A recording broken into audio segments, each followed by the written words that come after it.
Just already seen Mission Impossible The Final Reckoning on theater after released last week, where I watched Final Destination Bloodlines during my vacation on Sunday before returning to my home on last Monday.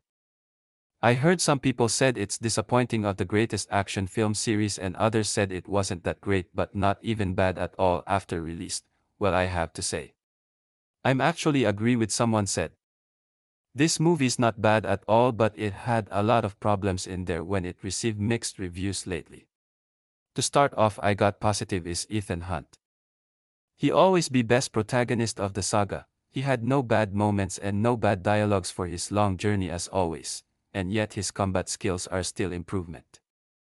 I like the fact this movie is focused on AI known as the Entity, that can use nukes to destroy the world. So Ethan and his friends were back to back with their same mission after taking the key from the same villain Gabriel.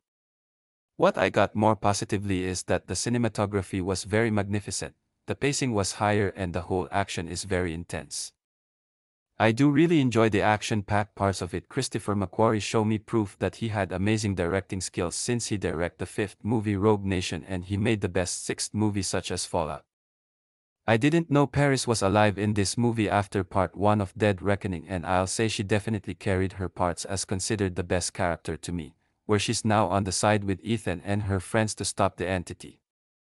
And her parts are totally awesome to watch. I said Paris is still memorable character from her first appearance in Dead Reckoning, and Poem Clementif did nail this role again. I like how she went Marvel into Mission Impossible. The same happened with both Jeremy Renner for Hawkeye and Haley Atwell for Agent Carter went into this whole cinematic saga. But there's negativity I got. The Entity wasn't great main villain. I found how generic and boring it was. I feel there's nothing about AI as the villain for trying to nuke the world. It tried to be like Ultron of Mission Impossible, but completely forgettable villain. There's nothing about AI villain. Even Gabriel is still carried his parts as a good villain since he first appeared in Dead Reckoning. And I also found another problem that it add many new characters. They don't need to be part of main plot. I feel like they're nothing compared to legacy characters. Expect Paris and Grace, which I thought they're also good as character development, but these new characters are uninteresting. This movie had 2 hours 49 minutes. Some parts are kinda felt boring. It almost made me feel asleep when I got drinking coffee to keep me awake, and the whole story is just alright as what others said about. I just have a fun time to enjoy it. The plane chase was very creative. Tom Cruise did still the best job again and again. He did, trying to do stunts and not using CGI effects like Marvel films. He's not afraid to do a real effects. You can tell how he made his previous movies feels more real than Marvel films. Unlikely Marvel stars, they always use CGI for the fight scenes. In other hand, with Tom Cruise, he doesn't need a CGI. He's just doing his own stunts to make the movie look real, and he always never stop running at multiple times again.